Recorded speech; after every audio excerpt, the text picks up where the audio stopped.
Hi friends, welcome to Telugu cricket prediction daily.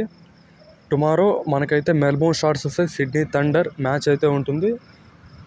ఈ మ్యాచ్లో loss అయిన టీము ఎలిమినేట్ అవుతుంది, విన్ అయిన టీము సిడ్నీ సిక్సర్స్ మ్యాచ్ ఆడడానికి క్వాలిఫై అవుతుంది. నేను చెప్పినట్టుగానే ఈరోజు క్వాలిఫైర్ 1లో హోబర్ట్ హరికేన్స్ అయితే మ్యాచ్ విన్ అయింది. ఇలాంటి మ్యాచ్ ప్రెడిక్షన్స్ కోసం అందరూ నా టెలిగ్రామ్ ఛానల్లో జాయిన్ అవ్వండి. లాస్ అయిన వాళ్ళందరూ ఎవరైతే తమ లాస్ని కవర్ చేసుకొని ప్రాఫిట్లోకి రావాలనుకుంటున్నారో వాళ్ళందరూ తప్పకుండా నా టెలిగ్రామ్ ఛానల్లో జాయిన్ అవ్వండి. ఇది మన లోగో.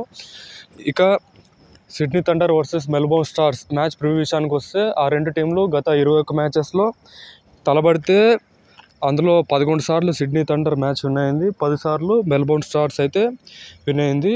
ఇక ఈ మ్యాచ్ అయితే సిడ్నీలో మ్యాచ్ జరిగిపోతుంది. ఈ గ్రౌండ్లో ఫస్ట్ బ్యాటింగ్ టీం విన్ అవ్వడానికి 90% ఆఫ్ ద ఛాన్సెస్ ఉన్నాయి. ఇక థండర్ ప్లేయింగ్ 11 విషయానికి వస్తే Warner, Billings key role play చేయబోతున్నారు. ఇక స్టార్స్ విషయానికి వస్తే స్టోనిస్, మ్యాక్స్వెల్ కీ రోల్ అనమాట. ఇక థండర్లో బ్యాన్క్రాఫ్ట్, శామ్స్ ఉంటారని అందరూ అంటున్నారు, కానీ వాళ్ళు ఉంటారా లేదా ఇంకా కన్ఫర్మ్ కాలేదు. ఈ మ్యాచ్ విన్నర్ కోసం అందరూ టెలిగ్రామ్ ఛానల్లో జాయిన్ అవ్వండి. మ్యాచ్ విన్నర్ అయితే నేను పోస్ట్ చేస్తాను. Thank you.